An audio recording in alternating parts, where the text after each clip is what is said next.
The paranormal experience I'm sharing with you today is the reason I no longer go to clients' homes to do in-person spiritual house cleansings. In-person house cleansings had been the most profitable part of my business up until that point. Then I went to do this one house cleansing. Everything changed. Hi, I'm Nefra Kefri. You're watching True Tales of the Paranormal. If you like what you see, I ask that you subscribe to my channel, click the like button on the video, and above all, please drop a comment. That helps to get my video out in front of new eyes. At the time of this experience, my husband and I were living in Corpus Christi, Texas, and I was the assistant manager and a card reader and a Reiki master teacher at a New Age shop there in town.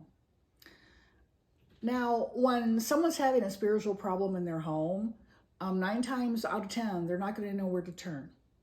And this is what happened on this one day when I was there working as the reader on duty.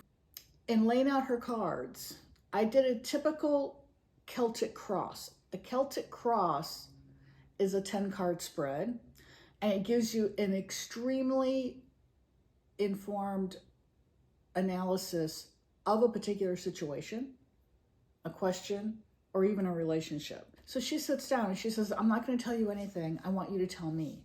And I'm like, I didn't roll my eyes at her in the shop, but I was just like, I really dislike it when people come in off the street, totally unknown, and they want to test me. It's insulting to the reader. Either the reader knows their stuff or they don't. And when they do, it's just not a cool thing to do. How would you like going into a doctor's office and be like, I know exactly what's wrong with me, but I'm not going to tell you, you tell me. Doctor would be ticked. What, you're not going to tell me any of your symptoms so I can better help you? It's the same situation when, that's my cat running across the room. It's the same situation when you go to a reader, okay? You know what your question is. You know what your problem is that you're looking for guidance with. The reader has no idea. We're only human, okay? And so to come in with this testing attitude, it put a damper on the reading right from the start.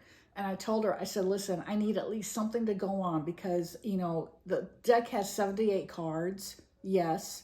But in order to give you an accurate reading, I need at least a question, at least a ballpark general question, so I know what area of life we're looking at least. And we hemmed and hawed back and forth about that because she didn't even want to give me that. So I didn't know she was asking about her relationship, family situation, work, health, whatever, you know. So finally she says to me, there's something going on in my home and I need guidance. I said, okay, that's all I need. Real general, but at least now we know we're talking about her home. Okay, something going on at home. So I lay out the Celtic cross and I lay the cards face down for an in-person reading, and then I turn them over one at a time to show my client. That's because when people come to a reading and consult a reader in person, I don't know if they've had a bunch of readings before, and a lot of people don't like to admit if they have or they haven't. So it's the type of question I don't ask my clients. I just assume it's their first time. So I treat everybody like brand new to tarot and I turn them over one at a time. It's so that all the images aren't overwhelming them all at once. Because it can be overwhelming to see all these different images on the cards. And if you have never been exposed to tarot before, yeah, and it kind of starts the reading off on the wrong foot, I feel. So I turn them over one at a time. So I turn over the center card. And I was just like, oh, it was the death card. Now the death card in and of itself is not typically a bad card. It means a new beginning, a major change in a situation. It very rarely signifies physical death. It has to come up with certain other cards to represent a physical death. So it's just like, okay, so I'm telling her what the death card is, and she's just looking at it. She's going, that doesn't surprise me at all. Keep going. And I'm just like, oh, okay. So I turn over the next card, right? It's the devil card. Okay, now we've got the death card, we've got the devil card. to me, that's one of the worst card combinations you can get from a tarot reading. And I remember looking at that devil card and thinking, oh my. And it was like, you know, it was my first reading of the day. The day had been slow. And I was just like, seriously? So I said to her, okay, give me a second. I'm going to turn over the third card. I turned over the third card. It's the Ten of Swords. Now, just with you looking at the Ten of Swords, you can tell, oh my goodness. I mean, here we've got a figure laying on the ground, face down, in a pool of blood with 10 swords sticking in their backs. You know that's a bad card, okay? Anybody knows. So we went from the Death card to the Devil card to the Ten of Swords. And I stopped the reading at that point.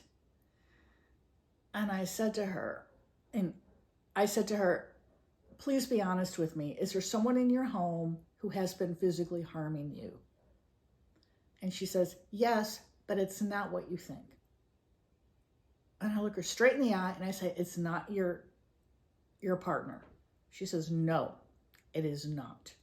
And I said, okay, is it another family member or someone who is staying with you? She said, no. And then I look at her and I said, are you contemplating self-harm? She says, no. And then I'm like, what in the heck? You know, so I said, okay. And I looked down at the first three cards. I start interpreting them for her. And then we turn over card number 4. Card number 4 was the Four of Swords. Now, I mentioned earlier, there are certain cards that can appear with the Death card to indicate a physical death.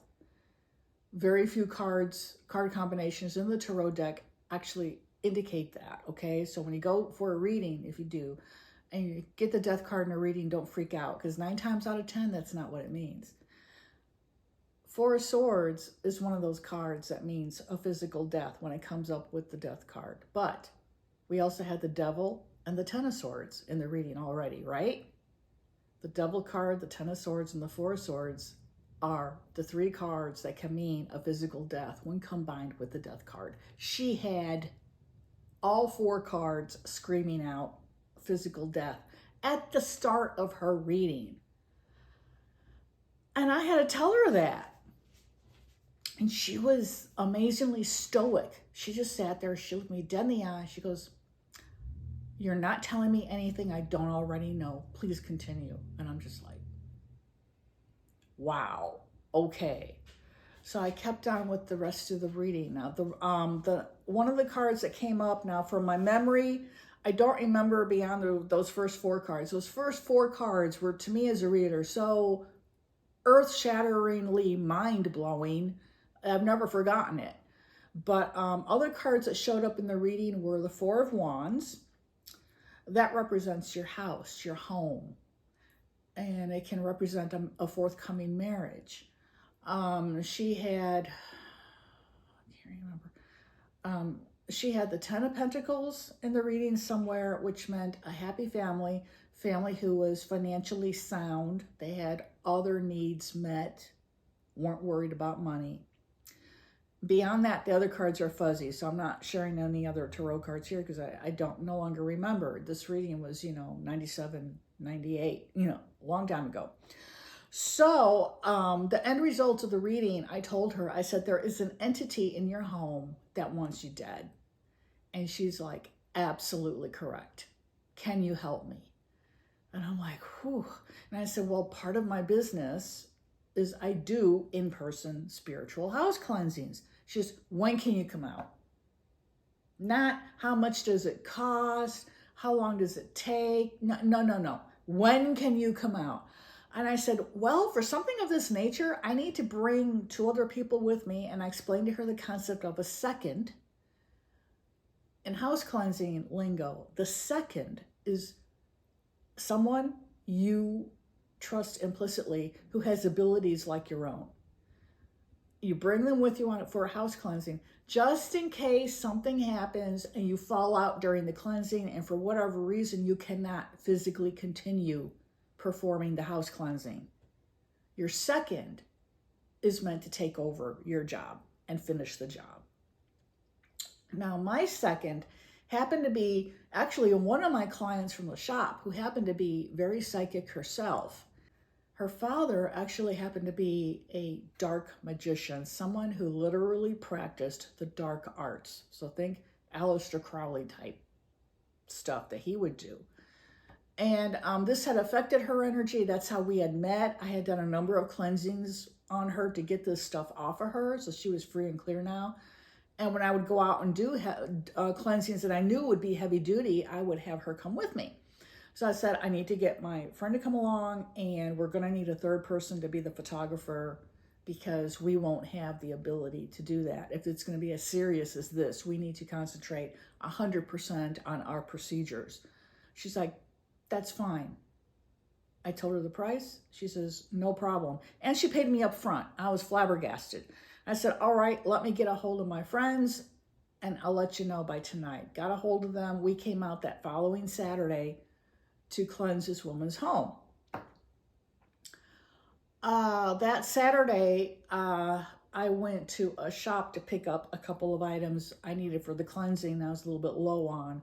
And when you're cleansing a whole house like this, you've got to be sure to have plenty of, the incense you use. I use Florida water in a spray bottle. I was low on my Florida water, so I had to go get that in particular. So I went and got that, right? Get back in my car. And now I'm going to go straight to her home from this store I was at. So I go to back up, and you know how back in the day before we had our fancy rear view cameras and all that, and you had to, look over your right shoulder to be sure you weren't going to hit any pedestrians or cars or whatever. Well, I turned like this. There was a figure cloaked in black sitting in my back seat on the passenger side. They weren't there when I got into the car. I'm a woman. I always look at the back seat before I get in my car, Word to the wise. Do that. And the figure was completely solid, and it's just sitting there. And I couldn't even tell if it was looking at me because it was veiled in black. But I knew one thing. It sure as heck wasn't good, wasn't positive. And I said over my shoulder, in the name of Jesus Christ, get out of my car now and don't come back. And it disappeared. Completely. Just poof, vanished. And I turn back around and I'm almost hyperventilating. That thing had managed to get in my car. And then I realized after I was able to calm down, I went to another place, got myself a Sprite. And after I had a few drinks of that, I realized that this thing must be in that woman's house and it's trying to scare me off. So that made me mad. Don't make me angry. I don't turn into the Hulk, but spiritually speaking, don't get me angry because then I come at you, all spiritual guns are blazing, full blast, okay? I don't screw around. And I knew if it wasn't the devil himself in this house, it was an extremely powerful demonic force. So I knew that going in. I did not have a cell phone. This was just when cell phones were starting to come into use, I think. I'm not even sure. I just know I didn't have one. And I had pulled into a Sonic. They don't have phones there you can use. So I had to go, and I was still real close to my home. So I went back home and I called my friends and they had not left. I go ahead of time and kind of scope out the place before they arrive. So I said, I need you all there when I arrive. So whatever you're doing, you need to drop it now. And I told them what happened. And they were like, oh my God. And I'm like, don't be scared. Remember, we're going in with the most powerful arsenal in the universe. And I had to remind both of them when I spoke to each one of them. We've got Jesus. We've got Mother Mary. We've got Michael. We have our guardian angels. We're good. And we're going to be good. Don't worry about it. I myself wasn't scared. I was mad. I was pissed as hell. How dare this crap think it could come into my car, So we all turned up at about the same time, worked out near perfect. Now this house, here's a picture of the house. This is from a Polaroid that my friend's boyfriend took. And of course, it is from 1997, 98. It's gotten scratched up a bit, so it looks a little worn. The reason it's slightly fuzzy is because from the exterior, we could not get a clear photo of the house.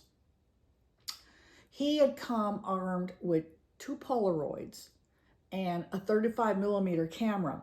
And I believe this was back before they had the digital screen on the back of the camera, because I know we had to send in to get those photos developed from the 35 millimeter, but we had the Polaroid so we could instantly see if anything was showing up in the pictures. So he took the first picture and it was real fuzzy. I mean, it was like you could barely tell there was anything there, because the house, you know, as you can see, it's kind of like different shades of green and brown. So, and it was just like all totally blurry. He says, oh crap, something wrong with the camera. You know, that's what you first think. And I look at it, I'm like, no, that's not the camera. Take another one. Took another one, about 50% better.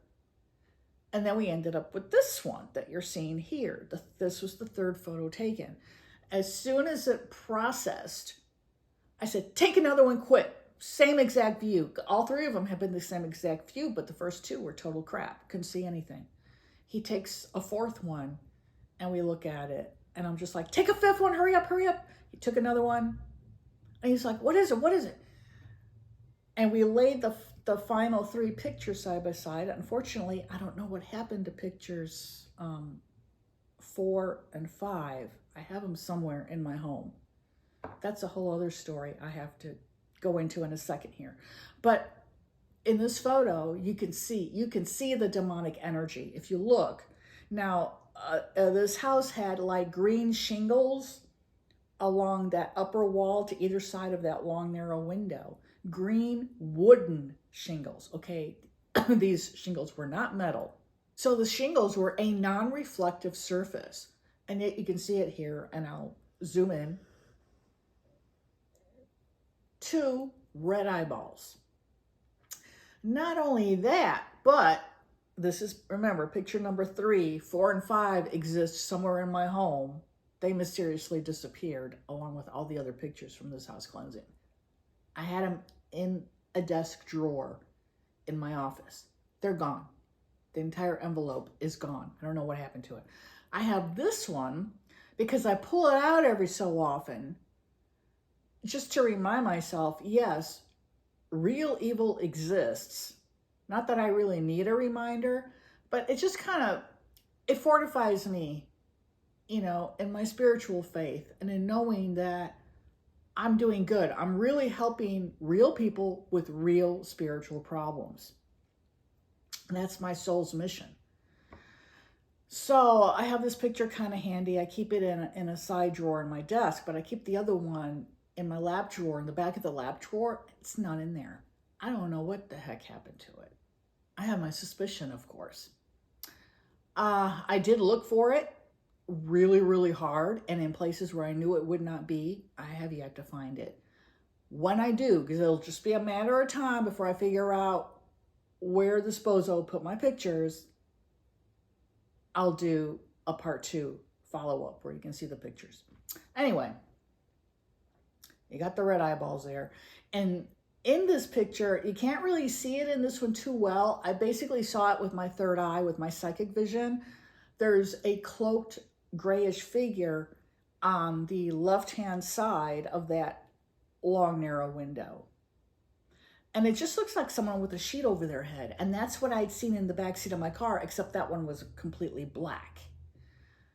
And then I look at picture number 4, and in picture number 4, the eyes are gone, but the figure that been in the window on the far left side was now kind of toward the middle. So it's walking across. And then in picture number 5, it's on the right-hand side of the window. So this thing had walked all the way across. And we had photographic proof of that. And I said, okay, when we do that 2nd floor, we're going to have to concentrate here. And I told my friends, I bet you anything, they probably have a mirror on one side of that hallway and on the other side, or some sort of reflective surface. And you never, ever do that. You never put 2 mirrors across from each other or 2 reflective surfaces. That automatically creates a spirit pathway, not just a portal. A portal's different. A portal is an entry point. It's a doorway that they use to get in and out of our plane of existence. They exist naturally in many places because spirits do need to be able to traverse. But when we place a mirror in our home, that can be a natural portal. That's why back in the day when someone passed away, especially down in the American South, they would cover mirrors with sheets because they didn't want the spirit of the recently departed to be able to come back into the house and haunt the house. That's the belief behind that little practice. So I told them, dollars to donuts, we're dealing with reflective surfaces up here, right? And they're like, yeah, oh yeah, that clearly, you know. So as I stepped onto their property, so we had been basically standing in the street between our parked cars taking these pictures. Then there's the sidewalk. They lived on a quiet side street in a nice upper middle class suburban neighborhood. They actually lived on a cul-de-sac. So, you know, their street ended in a dead end about 2 houses down from their own house. Nice and small. They had told me all the neighbors know one another. It's a real nice place to live, but now they've got this weird stuff going on in their house. And evidently no one else did. But in the street behind their house, the owner told me, houses in that area are always for sale. It's like a revolving door of home buyers in that neighborhood behind theirs. And she'd always thought it was kind of weird. And then all of a sudden they started having problems in their house after living there for like about, I think she said they were in that house 6 or 7 years. Definitely it was less than 10. I remember it was less than 10. She said, we never had any problems until recently. And they were bad. She told me that in her kitchen, what had been the major motivation for her to go out and get help with this. She was in her kitchen, and her kitchen is kind of large. So she's got a kitchen island in the middle, and that's just an extra counter they put right in the middle of the kitchen. It's got extra cabinet space underneath it. And so, you know, they're really nice for big kitchens, right? She was walking across her kitchen, and she said she felt a pair of hands on her back, physically felt these hands. She was home alone at the time, too, when this happened. And this thing pushed her with such force that she pitched forward. She hit the corner of her temple on the granite top of her kitchen island. Fell to the floor on her face. She broke 3 teeth in her fall. I think it was 3. Could have been 4, 3 or 4. She landed in the hospital. She had a brain bleed that caused other issues, and she had to go into physical therapy for 3 months. So as soon as she was better, she came and saw me. And then in the meantime, while she was dealing with her health issues caused by this entity, her daughter, who had never experienced anything weird in the house, started getting the old hag syndrome. That is when it's like sleep paralysis. It's when you feel a weight on your chest and you're weighed down. You can't move. You can't cry out for help. You just have to wait for this feeling to lift. The daughter started experiencing that on a fairly regular basis. So that's when she knew there was definitely something evil in her home. It had targeted her, put her in the hospital. Now it was after her daughter. And her daughter at the time was like about 17, 18 years old. So I could rule out poltergeist activity caused by a young person starting puberty. And I even point blank asked her mom, is your daughter a late bloomer? She's like, oh, no. She went through it. She was like 13 years old or whatever, you know. So I knew it wasn't that. So we're on the sidewalk. I just had to put my candle out. It's so highly scented, it was just making me cough. So we were out there. We had just stepped onto the little sidewalk that led up to their front door. So now we're technically on their property. I already knew this was going to be heavy duty. I was armed with my faith. I already knew the cleansing was going to be heavy duty. I was armed with my faith. I said all the prayers I'm intended to say. Then I started reading from the book of Psalms. Now we get up to the front door, and as I'm finishing the psalm, before we even knock on the door, my friend says to me, oh my God, I'm starting to feel really woozy.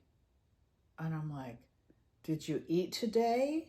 And she says, yeah, I ate. And I was feeling fine till right this second. And then she just kind of put her hand to her chest and she was like, hang on. And she went over to the grass and she puked.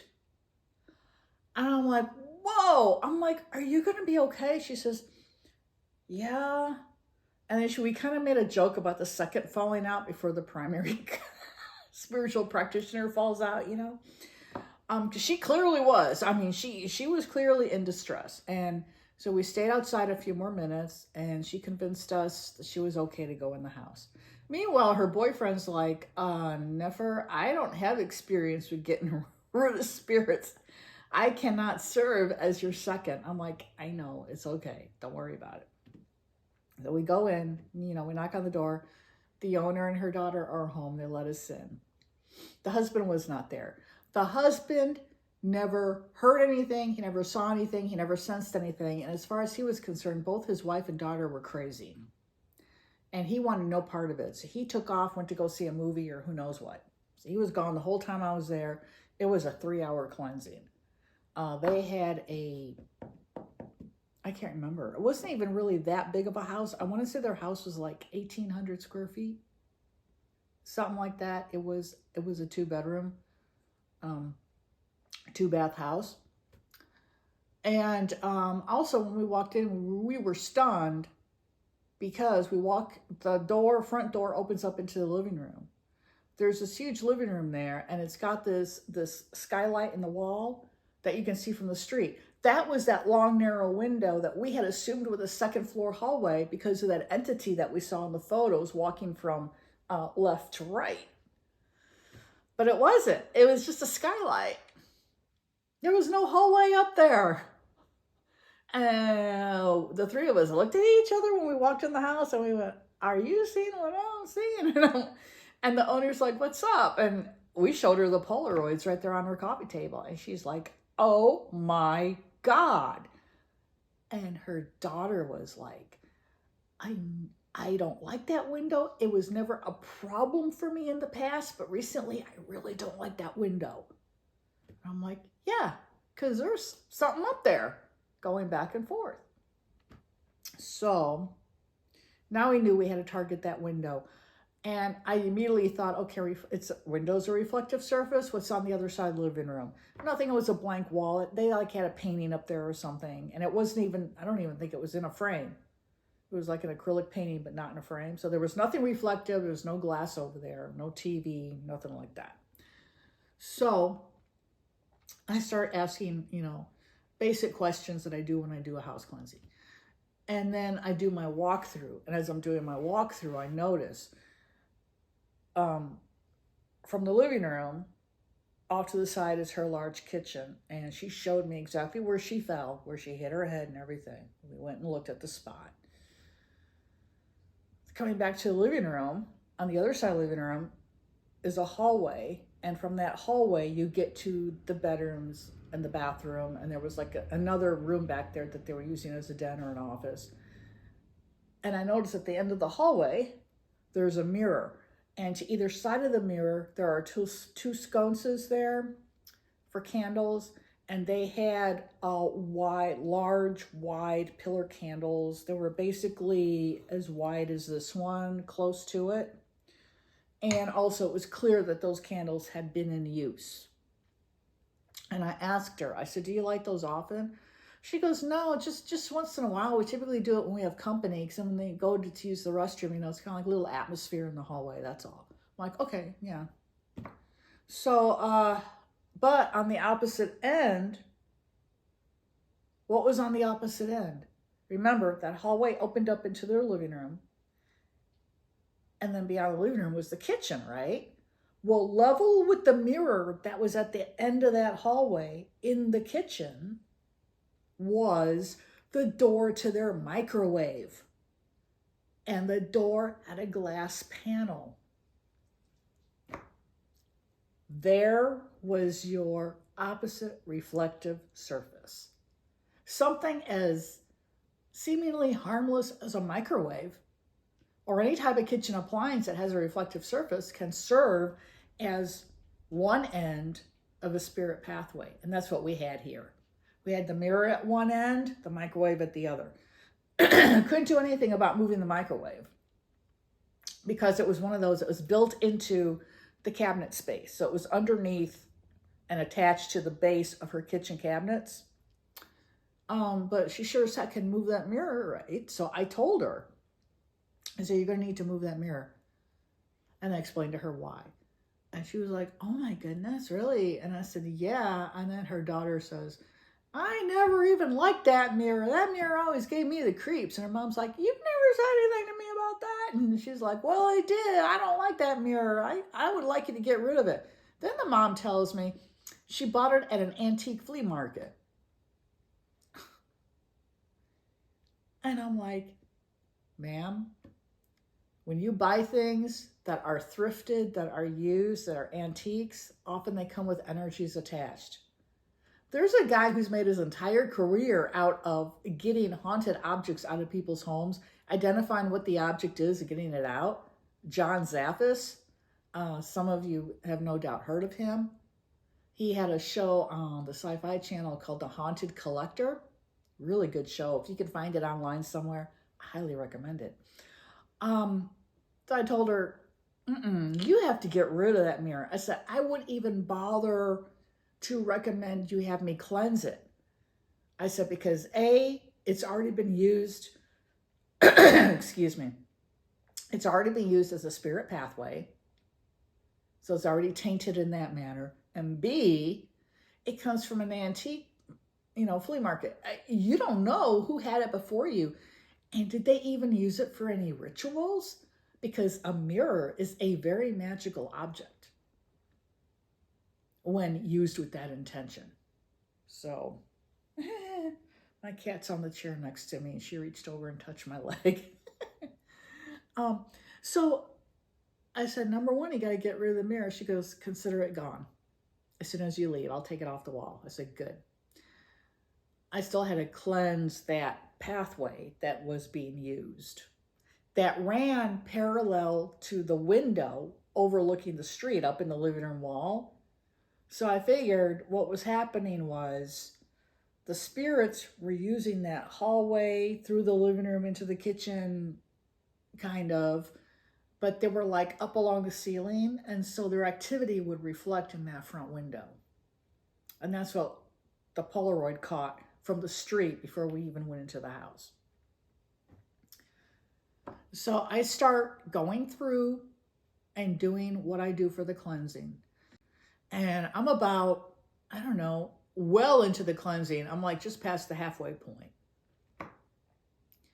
And I start to feel something really oppressive, like something pressing down on my shoulders.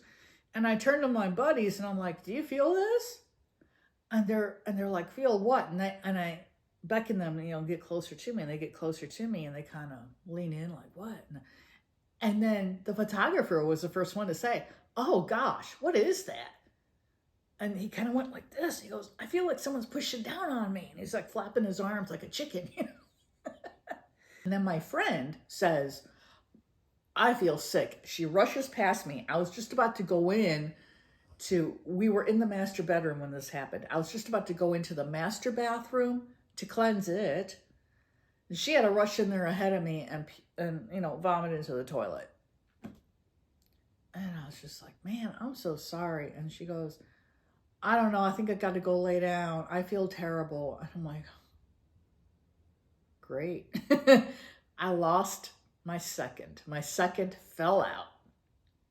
She had to go lay down. They put her on the couch. And so I have to continue on with my photographer who has no abilities other than being a little bit sensitive, Like he could, feel energies, and that's why he was part of my team, but he was really good with photography. That was the main reason I would take him out on house cleansings. So I go through and I cleanse out the master bedroom. From the master bedroom, we go back out in the hallway. And now 2 more rooms that were going to be cleansed prior to the back porch area and their rear deck, and then going through the yard, were a 3rd bedroom they were using as the husband's den and the daughter's bedroom. And then off of the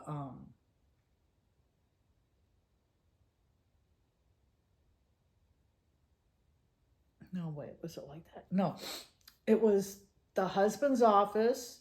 Next to his office, there was a bathroom that they would use as a guest bathroom when people would come visit. Across from them was the daughter's bedroom. So I go in and I cleanse her bedroom. And when we got in there, I got the image, a very strong image of a face that was about this big, smallish face, very wizened, very crinkled, wrinkled, black.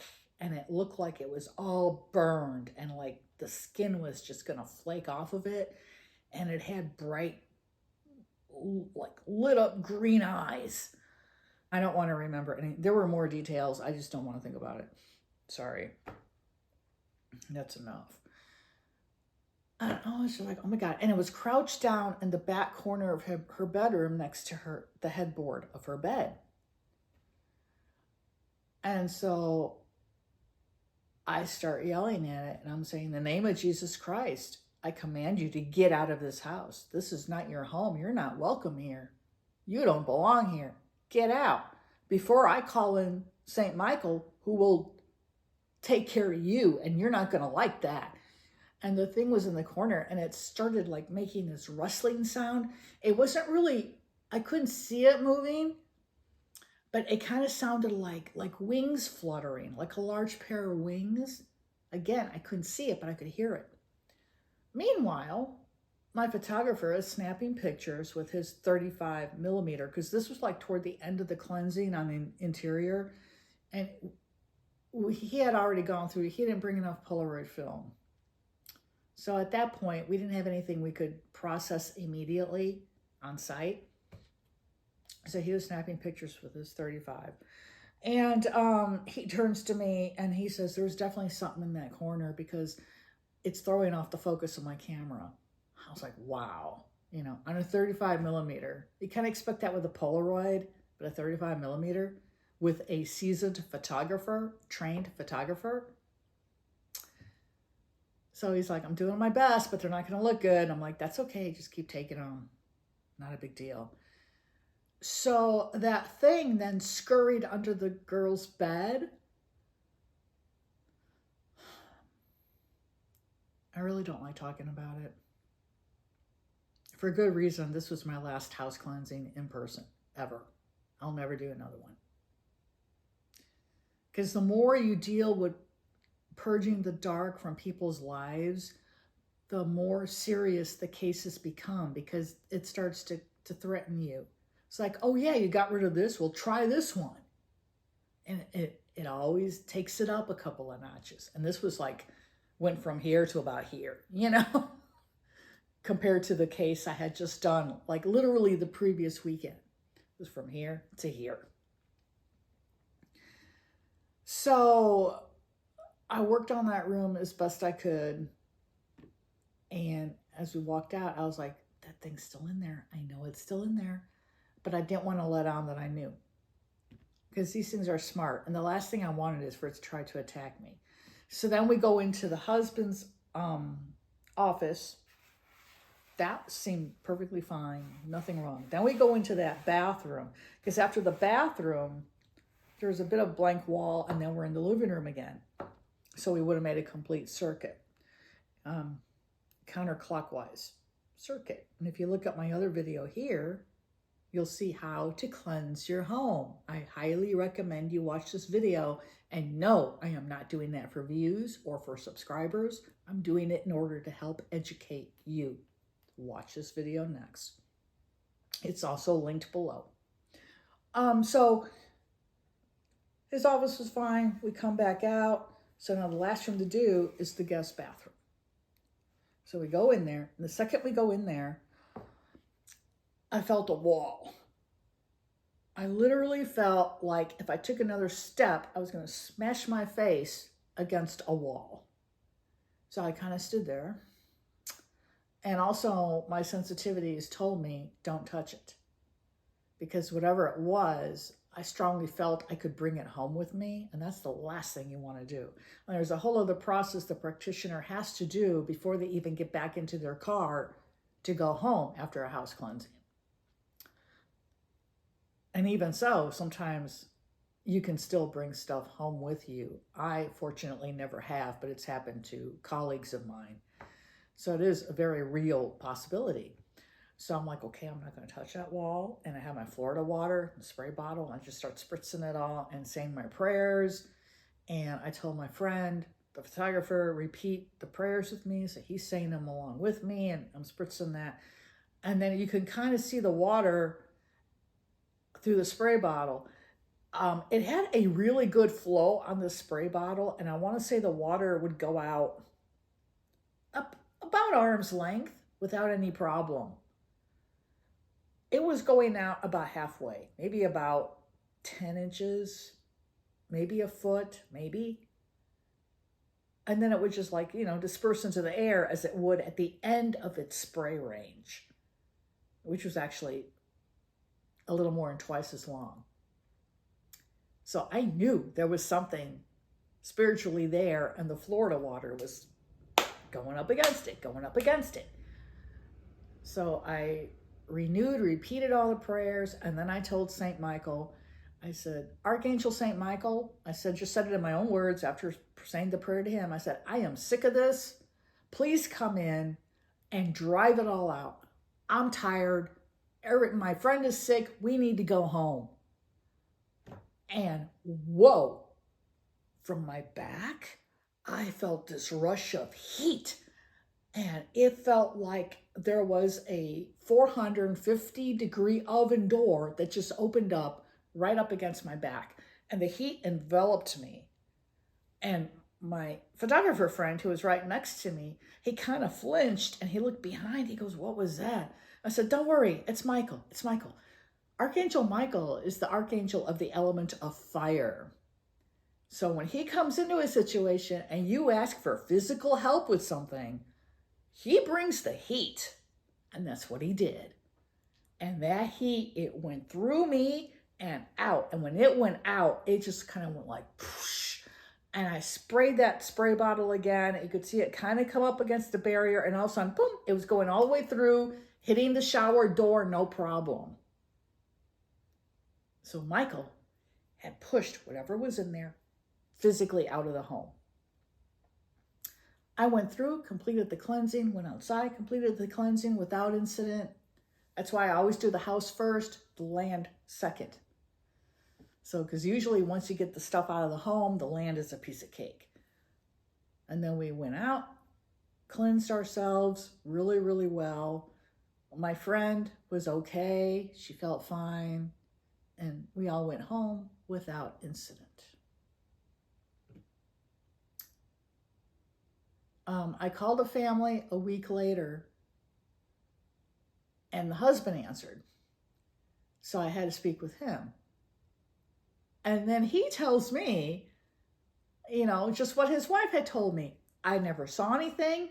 I never heard anything, never felt anything. He says, but when I came home after you left, he says, my house felt completely different to me. I had not realized how dark it felt in here. And I was just like, wow. And that was being told to me by a completely non-believer. And he said, I don't know what you do, how you do it, but you clearly did good in my home. And I would like to thank you. My wife and my daughter have been really happy ever since. Everything's perfectly fine here. And I'm like, oh, that's so fantastic. So fantastic. Not only that, it was just such validation for my work. But regardless, I will never go cleanse another home in person again other than my own or my daughter's. Because there are things out there, my friends, that are beyond our perception. And a lot of these things are not very nice. If you like this video, I ask that you give it a like, subscribe, comment, And I really appreciate you all. Thank you so much. This video is in celebration of me hitting 750 subscribers. And I'm really hoping now to get my channel monetized. I have until June. They give you a year from the date you post your first video to get monetized. So early June is my target date. So thank you all for watching. This is Nefer Kefri of True Tales of the Paranormal, wishing you a very blessed day ahead.